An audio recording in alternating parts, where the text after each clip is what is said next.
নিশান একটু অদ্ভুত ধরনের ছেলে। যখন সবাই কুকুর বিড়াল বা পাখি পোষে, নিশান তখন ভালোবেসে লালন পালন করছিল একটি কিং কোবরা সাপকে। তার সাহস আর ভালোবাসার জায়গা থেকে শুরু হয়েছিল এই বন্ধুত্ব। তার সাপটির নাম ছিল কোবরা। গ্রে রঙের লম্বা ও ভয়ানক দেখানো সেই সাপটি ছিল নিশানের সবচেয়ে প্রিয় বন্ধু। ছোট থেকেই নিশানের প্রাণীদের প্রতি দুর্বলতা ছিল। একদিন গ্রামের পাশের বন থেকে একটি আহত কোবরা সাপকে উদ্ধার করে আনে সে। সবাই নিষেধ করেছিল, ভয়ও দেখিয়েছিল, কিন্তু নিশান থেমে থাকেনি। ধৈর্য আর ভালোবাসায় দিনে দিনে সাপটি সুস্থ হয়ে ওঠে, আর তৈরি হয় এক অদ্ভুত সম্পর্ক, একজন মানুষ আর এক বিষাক্ত সাপের মধ্যকার গভীর বন্ধন। নিশান প্রতিদিন কোবরাকে আদর করে খাওয়াতো, তার বাক্স পরিষ্কার করত, গায়ে হাত বুলিয়ে দিত। কোবরা কখনো ফোঁস করে না, বরং নিশানের স্পর্শে যেন শান্ত হয়ে যেত। এই সম্পর্কের কথা শুনে কেউ বিশ্বাস করত না, কিন্তু যারা দেখেছে তারা অবাক না হয়ে পারে না।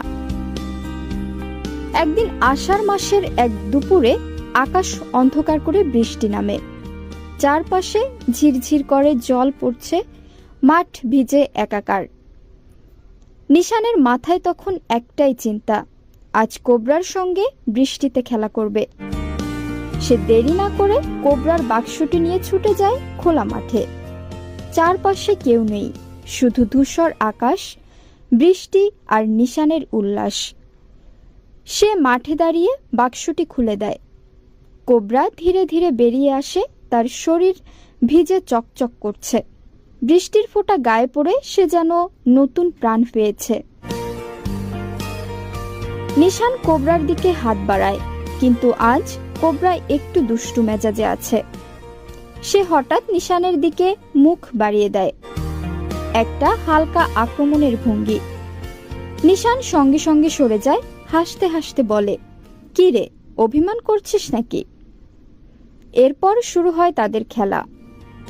কখনো কোবরা ঘাসের ভিতর ঢুকে পড়ে, কখনো নিশানের পেছনে এসে ঠেলা দেয়। নিশানও তাকে খোঁজে, দুষ্টুমি করে, আবার ডাকে, কোবরা আয় না ভাই, ধরবো তোকে। কোবরা বারবার হাত ফসকে চলে যায়, যেন এক খেলায় মেতেছে। বৃষ্টির ভেতর ভিজে ভিজে তারা দুজন খোলা